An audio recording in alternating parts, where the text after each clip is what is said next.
Sindh assembly में आईनी benches की करारदाद के बाद chief justice Sindh high court की अदालत में मुतअद्दिद केसेस की समाअत मुलतवी हो गई। मजीद जानते हैं डॉन न्यूज के नुमाइंदे शफी बलोच से। शफी, समाअत क्यों मुलतवी की गई? हाँ जी, केएमसी के कॉन्ट्रैक्ट या ठेकों में अदम शफाफियत से मुतालिक जो मामला था, इस पर अदालत ने कहा कि अब ये केस भी जो है वो आईनी जो है वो बेंच में सुना जाएगा।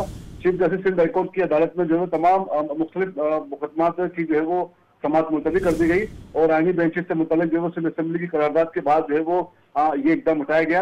और चीफ जस्टिस ने अपने रिमार्क्स में कहा कि अब केएमसी की ठेकों में अदम शफाफियत का मामला भी जो है वो आईनी अदालत जो है वो भेजा जाएगा। आइन के आर्टिकल जो है वो 199 और 1991 जो है वो सी के तमाम केसेस जो है वो सुनेगा।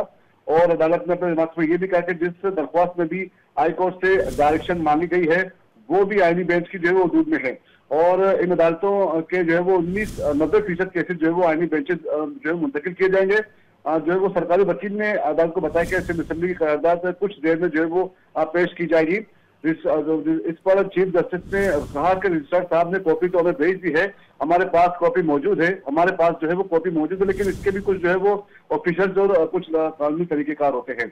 सरकारी वकील ने भी कहा कि उनके पास जो है वो कॉपी मौजूद थी लेकिन वो अदालत में पेश नहीं कर सके, जिस पर अदालत ने कहा कि इसके बाकायदा प्रॉपर एक प्रोसेस होता है जिसके तहत जो है वो कॉपी जो है वो पेश की जाती है।